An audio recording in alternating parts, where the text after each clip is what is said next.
Hi. I'm finally going to answer the questions that I was supposed to answer a long time ago and didn't do because I am a slacker and I'm the worst type of person and I should feel terrible and I'm sorry. And let's see what's going on right now. I'm in a hotel right now. We just played a show in New Jersey, which is always a pleasure. I love playing in New Jersey. It's a beautiful place for music. And I'm enjoying some coffee from Wawa. This lamp looks as if it's condescendingly watching me, so that's a little troubling, but I'll let that go. And yeah, so I'm going to answer these questions. I have them on my phone. I picked out a few of them, and it's just a few, and I'll do another one of these probably later, and I'll answer some more questions so that I don't answer them all at once and leave you knowing too much about me.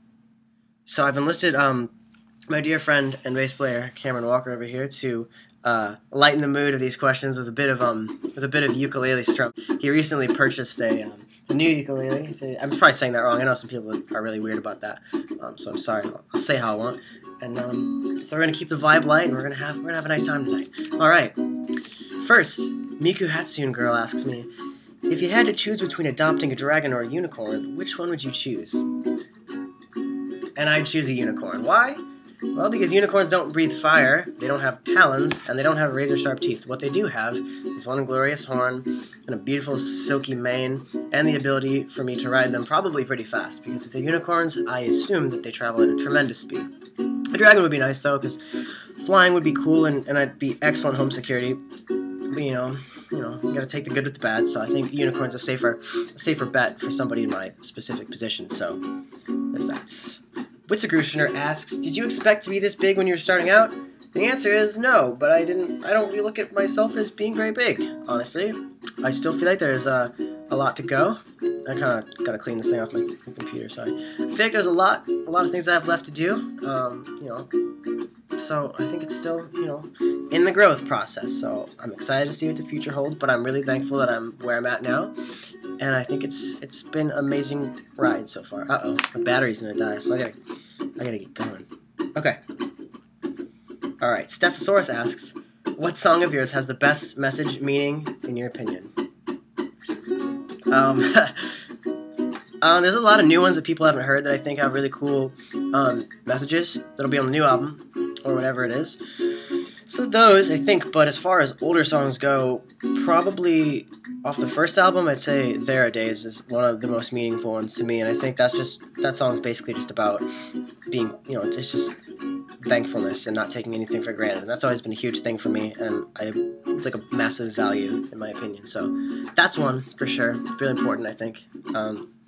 Alright, the Olivia Set 68 asks, will you be doing meet and greets on your upcoming tour? And the answer is yes. We haven't been able to do a lot of them lately because we've been doing a lot of radio shows and festivals and things, and a lot of them don't really want us to do, I guess, full out meet and greets just because there's too many people or something, and it becomes like a kind of an issue, so we just do VIP things. But on the normal tours we do, I'm going to always go out and sign and take pictures and hang out and do all of that stuff and, make it worth your while for coming out and seeing the show.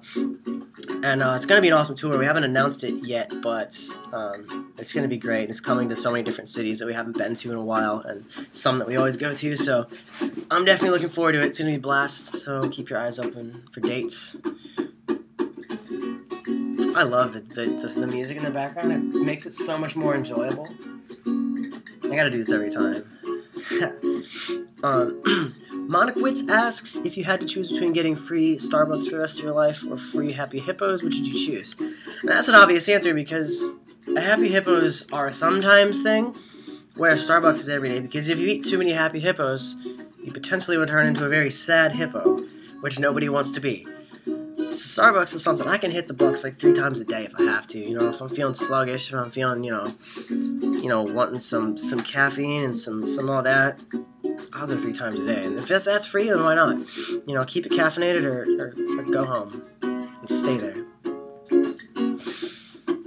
CN1D03, whose Twitter name sounds like they're a robot of sorts, asks, do you have any pet peeves? And I do. I just start talking in a rhythm to the songs. I don't like it when people chew with their mouths open or make a chewing sound, because that sucks. So don't do it. Ever. I don't like that at all. It's the worst sound ever. And I also don't like it when people have the smell of peanuts. Like if you take a can of peanuts and you eat a bunch of them and then you breathe on me afterwards, I will not be your friend ever. Alright. TRSBC asks, do you use conditioner for your hair? Because it's very shiny and perfect. It's actually not my real hair. It is the hair of a rare skunk from the far reaches of the Amazon. It's a brownish skunk, and usually just kind of lets me borrow its fluffiness and wear it. So no conditioner needed when you got a skunk for a head. All-Time Bridget asked me, what color underwear is your favorite? And the answer is black, because it's simple, it's effective, you're not being over the top, you're not being flashy guy with the underwear, with the hot pink underwear. Nobody likes that guy because he's too show-offy. You gotta keep it subtle, you gotta keep it clean, you gotta keep it smooth. Black's the way to go. Get all black underwear, you're good for life. People don't even really need to care about it, you know? I'm surprised anyone even asked me that. It's a question that I didn't think anyone would even want to know. But, you know, you learn something new every day. At music__my escape asked, will this question be answered? Yes, it was. At that Cooney girl asks, is the cake a lie? Cake is a lie. Always has been a lie and always will be a lie. And that's not gonna change. No. At Lil Badre asks, what's my favorite piece of Glamour Kills clothing? And I'm gonna say my favorite piece of Glamour Kills clothing is probably that deer sweater, the black one with the pink deer. It's a great sweater, right? It's dapper as can be. And I wore it in those Pure Volume things you can watch. Where we're playing some acoustic. We played the Christmas song, the Jingle Bell song, where I do that dashing horn solo. You might want to see that if you haven't, because I have that sweater on and I play a horn that I pull out of my pocket.